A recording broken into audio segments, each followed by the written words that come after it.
Et comme à notre habitude, interrogation. Géopolitique, sommet Afrique-USA vers un partenariat de dupes. Nous nous interrogeons encore ce matin. Géopolitique, sommet Afrique-USA vers un partenariat de dupes. C'est notre interrogation.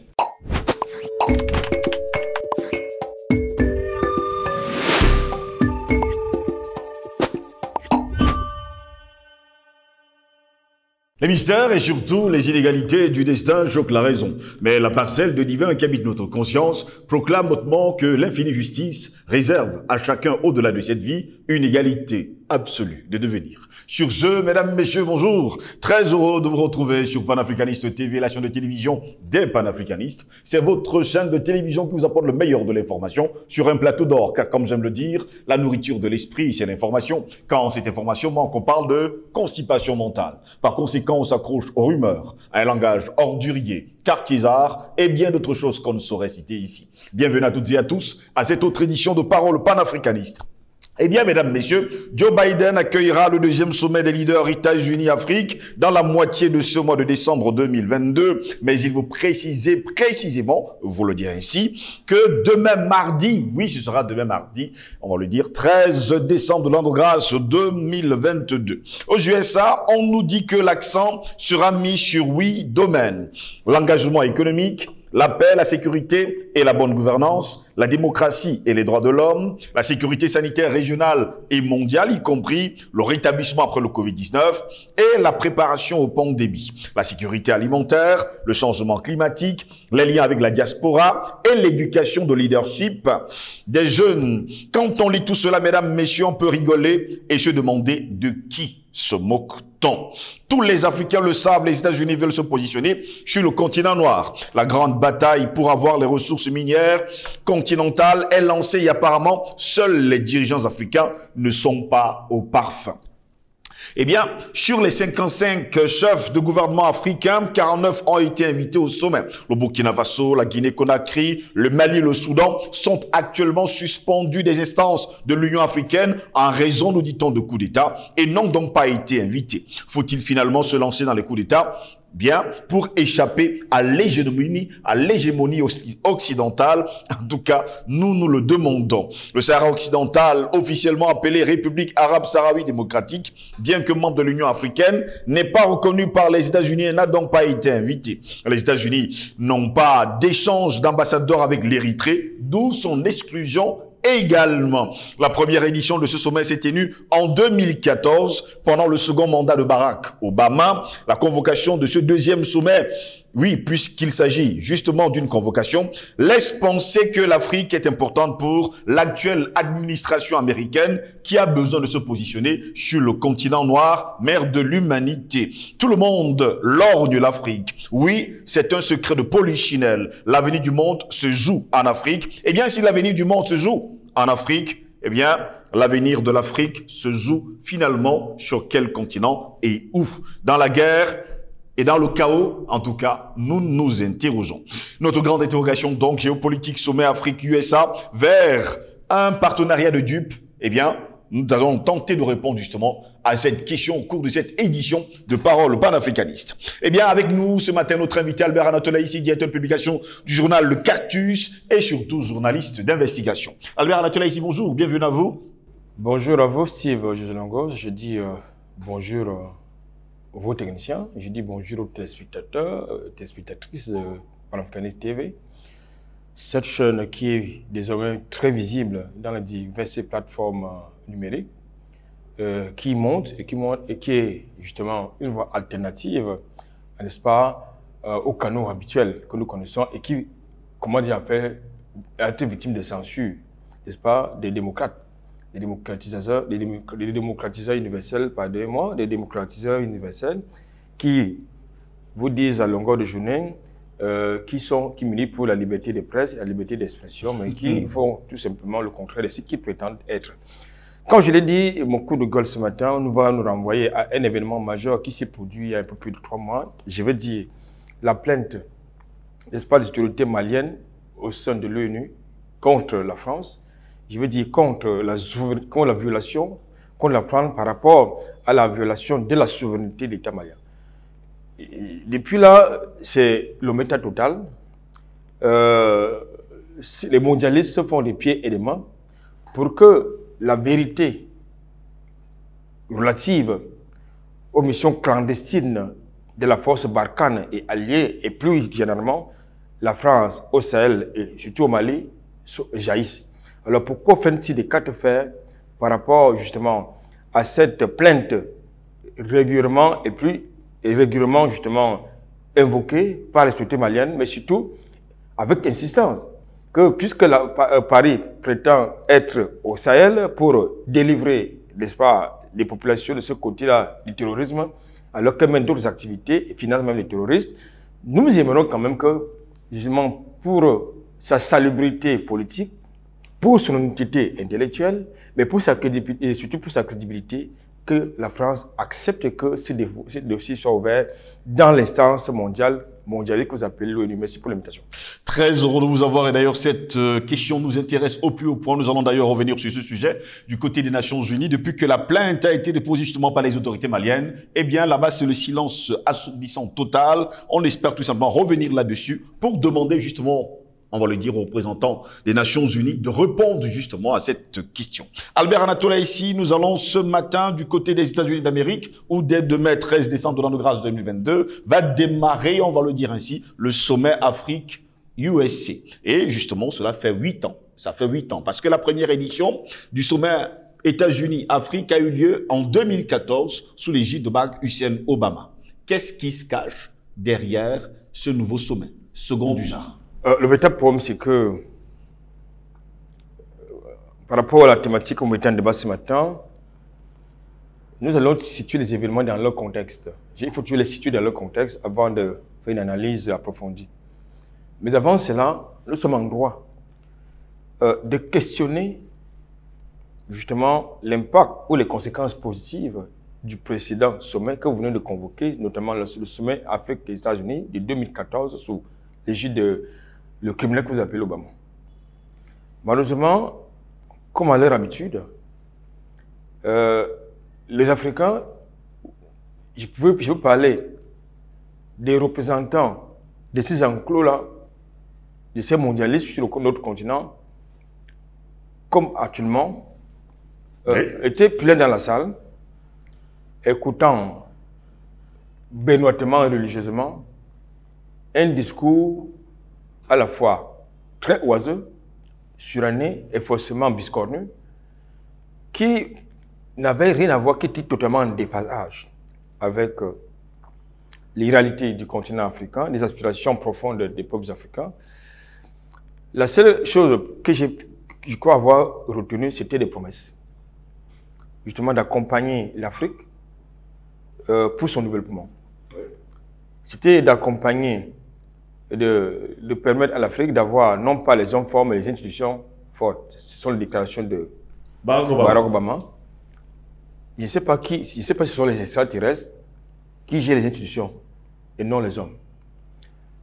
La troisième chose qu'avait retenue cette affaire-là, c'était l'AGOA.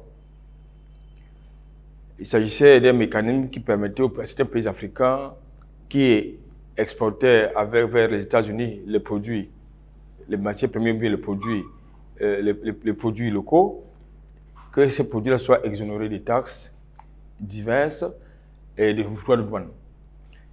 Mais lorsque vous regardez le tableau d'exportation de l'Afrique vers les États-Unis, c'est moins de 5%, n'est-ce pas? C'est moins de 5% justement des exportations. Donc, finalement, la plupart des pays africains préfèrent faire business avec les pays de l'Asie et quelquefois de l'espace européen. Donc, finalement, c'est beaucoup plus les États-Unis qui profitent justement de ces rapports, ces relations économiques, commerciales, géopolitiques avec l'Afrique. Donc, il faut d'abord faire le bilan. Nous souhaiterions que M. Joe Biden nous fasse d'abord le bilan. C'est un démocrate comme Obama l'est. Donc, il faut d'abord qu'il nous fasse le bilan du précédent sommet que vous avez convoqué, qui s'est tenu en 2014. Maintenant, revenons dans le contexte de la tenue de ce sommet qui est annoncé dès demain. Je pense que dès demain, c'est le 13. Au 13 décembre 2022. Alors, il faut déjà dire que ce sommet-là se tient dans un contexte très particulier, la guerre en Ukraine, nous avons tous connu, nous connaissons tous la position de certains pays africains sur la question de la guerre en Ukraine. Il y en a qui ont suivi l'Union européenne, je parle de certains États africains qui ont suivi l'Union européenne, qui est contrôlée par Washington, dans sa posture de condamnation tous azimuts de la Russie. Je vais citer pêle-mêle la Côte d'Ivoire, le Sénégal qui s'est abstenu pour la première fois, mais après s'est ravisé pour la dernière résolution. Vous avez plusieurs États comme ça qui se sont prononcés en faveur des sanctions contre la Russie. Vous avez également d'autres pays comme le mien qui ont choisi le non-alignement, c'est-à-dire qu'ils n'ont pas participé au vote. Ils n'étaient même pas présents dans la salle.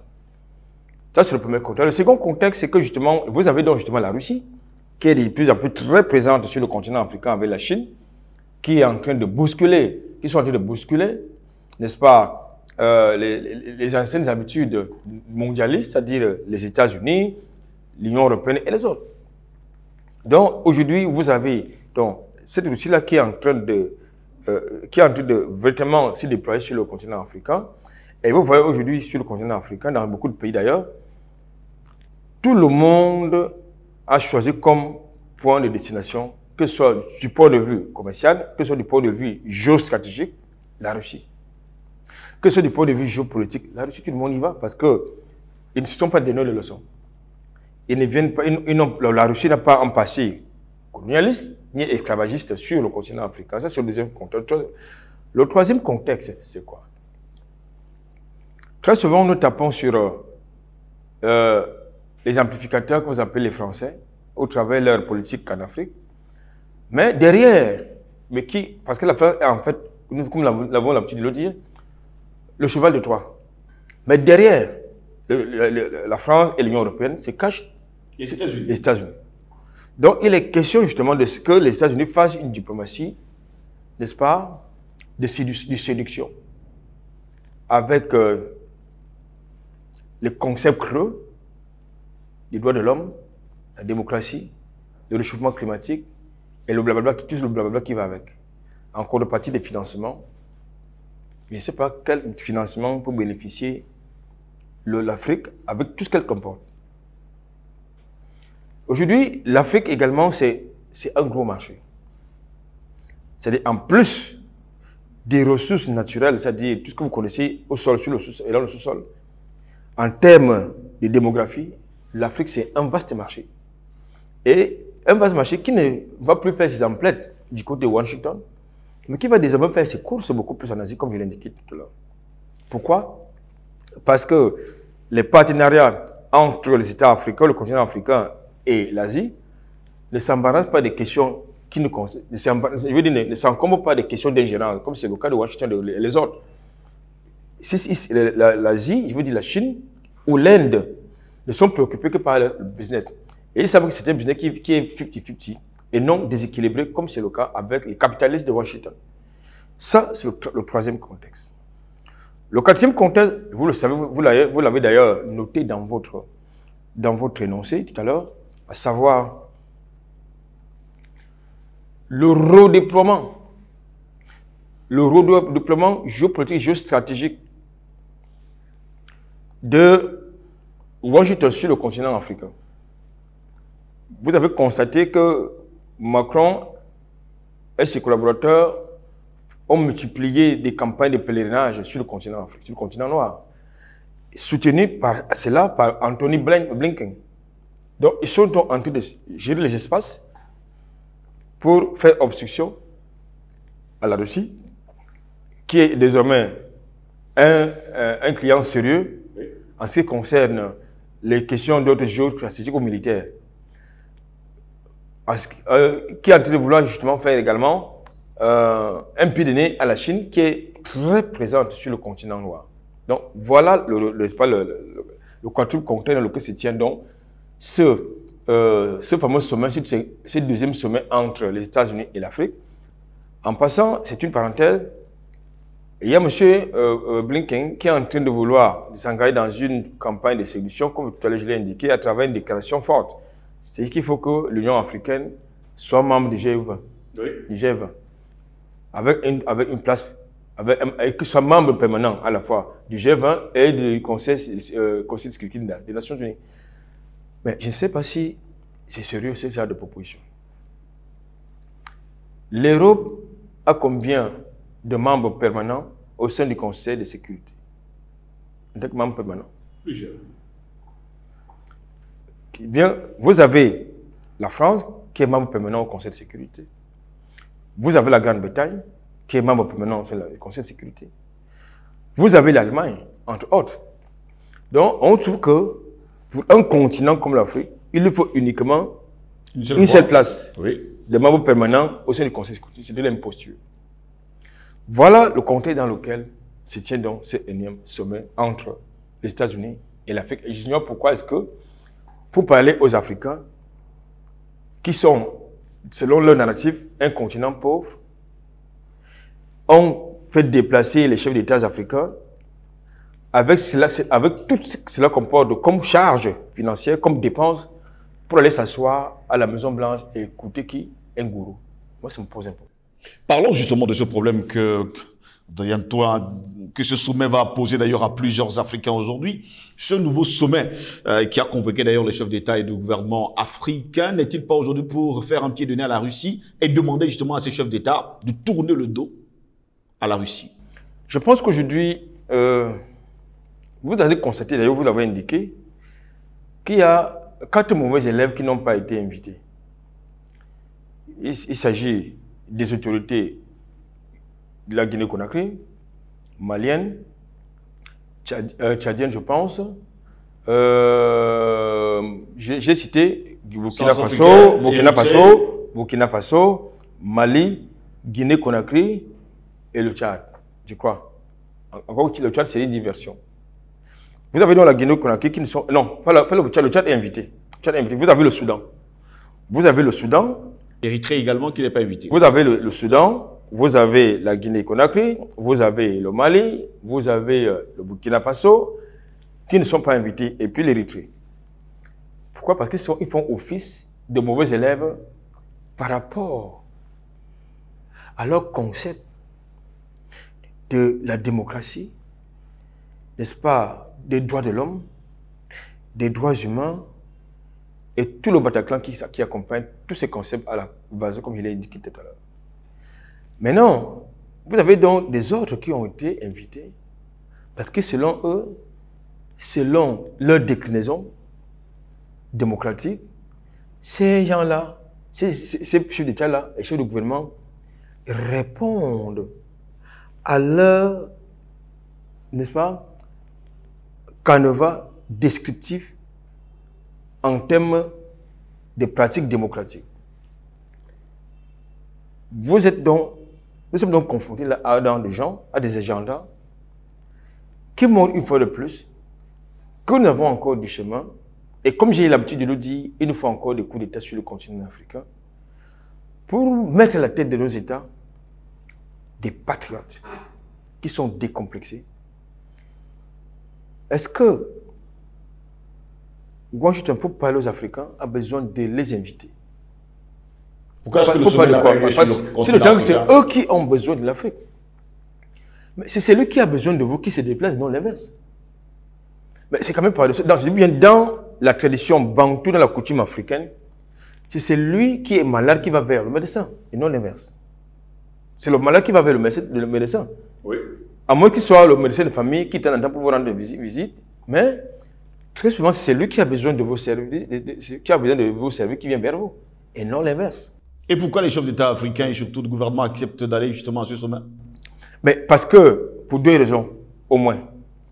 La première, ce sont des fraternes dans les loges maçonniques ou rosicruciennes. Ce sont des capitalistes. La plupart de ces chefs d'État ont leurs avoirs, ont gardé leurs avoirs. De ce côté, la plupart ont même des triples nationalités. Donc, ils sont Camerounais lorsqu'ils sont au Cameroun. Quand ils sont en dehors du Cameroun, ils ont une autre nationalité. Ils sont Gabonais quand ils sont au Gabon. Lorsque leur vie de leur famille ou bien leur vie est menacée, ils deviennent citoyens anglais, français, suisses, belges, je veux dire américains, entre autres. C'est ça. Parce qu'ils ont cette contrainte-là. La seconde raison, c'est que nous avons à la tête de nos États, à la tête de nos enclos coloniaux, qui ne sont pas encore décolonisés. Ce n'est pas un abus que de le dire. C'est une réalité. La preuve, c'est déjà d'attitude que nous décrions dans le cadre de ces débats. Donc, alors, la seconde raison, c'est quoi? C'est que nous avons à la tête de nos enclos coloniaux des personnes choisies par eux, c'est-à-dire les larbins. Nous avons à la tête de nos États des larbins qui ne travaillent pas pour l'intérêt de nos peuples, ni de nos États, mais ils travaillent pour les intérêts des mondialistes, de la criminalité internationale, pour l'intérêt des capitalistes. C'est ça qui est la question. La troisième raison, c'est quoi? C'est que il y en a qui ont bien envie de voyager, de se faire, donner l'impression que bon, il faut bien me faire voir, il faut que je me déplace pour qu'on voit que mon pays, bon, ce serait intéressant si, dans le contexte de la mondialisation et des différentes crises que nous avons connues, notamment la crise de Covid-19 et puis la crise en Ukraine, nos États tiraient, n'est-ce pas, des marrons du feu. Malheureusement, nos États, ou du moins nos gouvernants, ne prennent pas la mesure de ces opportunités-là, comme c'est le cas du côté du Mali, comme c'est le cas du Burkina Faso, comme c'est le cas n'est-ce pas, de la Centrafrique, qui mène une révolution, peut-être en douceur, mais une révolution tout de même, comme c'est le cas du côté, n'est-ce pas, de la Guinée-Conakry. Donc, nous avons donc à la tête de nos États des gens qui n'ont aucune ambition pour leurs États, pour leur peuple, qui n'ont aucune vision, sinon celle qui est hésitée par Washington, par Paris. J'ai l'habitude de vous faire comprendre que dans les États qui sont affranchis du néocolonialisme, mais est-ce que vous avez besoin que c'est Washington qui valide votre réélection, bien votre élection à la tête de votre État, non? Est-ce que vous avez besoin que ce soit Paris qui reconnaisse que l'élection présidentielle s'est bien déroulée, il n'y a pas eu d'irrégularité, que vous êtes des hommes, qu'on peut vous considérer comme ayant été démocratiquement bien élus. Non. Quand vous êtes encore dans ces chemins, ça veut dire que vous êtes encore décolonisés. Alors, ils vont donc, pour revenir à votre question, les administrateurs de nos enclos coloniaux vont assez basses parce que pour la plupart, ils n'ont aucune personnalité. Ils ne vont pas là-bas pour défendre nos intérêts. Parce qu'ils n'ont aucune personnalité politique pour représenter de manière digne nos États, nos populations, et surtout défendre leurs intérêts. Ils vont aller bavarder, pérorer comme certains, faire une photo de famille et puis ils reprennent les airs avec l'argent, notre argent, l'argent du contribuable.